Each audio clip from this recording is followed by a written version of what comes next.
Hey everyone, do you know? After 60, rebuilding and maintaining muscles become harder even if you're eating well.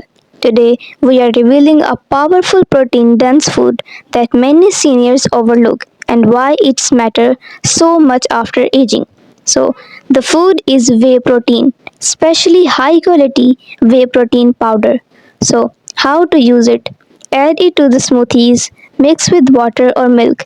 Use it as a snack between meals. Most seniors benefit from moderate amount spread throughout the day, not all at once.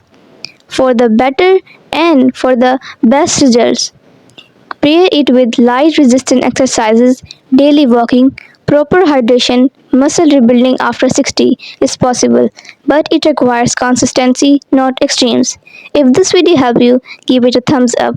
Subscribe to Senior Health for simple science-based tips for aging strong. And comment below, do you struggle to get enough protein each day? Thank you.